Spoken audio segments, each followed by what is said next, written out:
बौद्ध धर्म के इतिहास में चौथी बौद्ध संगीति का विशेष महत्व है। यह वह महत्वपूर्ण घटना थी जिसने बौद्ध सिद्धांतों और परंपराओं को नया स्वरूप दिया। इस संगीति ने धर्म के भविष्य की दिशा तय की। यह संगीति कुषाण सम्राट कनिष्क के संरक्षण में कश्मीर के कुंडलवन में आयोजित हुई थी।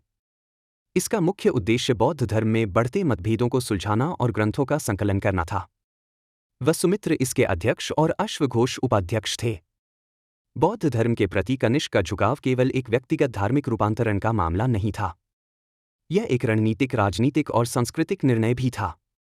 उनकी धार्मिक सहिष्णुता और बौद्ध धर्म को बढ़ावा देने की रणनीति ने गांधार कला शैली जैसे महत्वपूर्ण सांस्कृतिक प्रभावों को जन्म दिया, जिसमें ग्रीको रोमन और भारतीय सौंदर्य शास्त्र का मिश्रण था।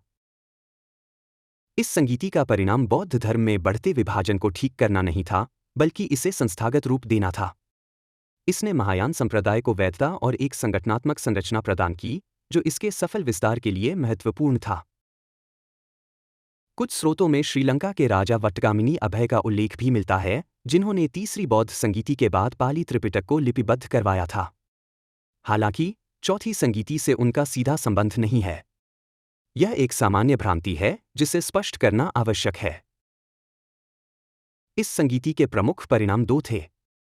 पहला, बौद्ध धर्म औपचारिक रूप से हीनयान और महायान नामक दो मुख्य शाखाओं में विभाजित हो गया। महायान शाखा ने बुद्ध को देवता के रूप में पूजना शुरू किया, जबकि हीनयान ने उनके मूल उपदेशों पर जोर दिया।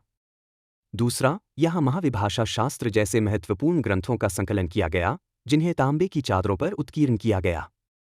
इस संगीति में बौद्ध ग्रंथों की भाषा के रूप में पाली के स्थान पर संस्कृत को अपनाया गया, जिससे महायान बौद्ध धर्म का प्रसार भारत से परे मध्य एशिया और चीन तक हो सका।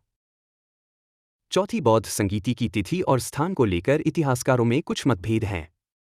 कुछ विद्वान इसे कश्मीर में मानते हैं, जबकि कुछ इसे जालंधर से जोड़ते हैं।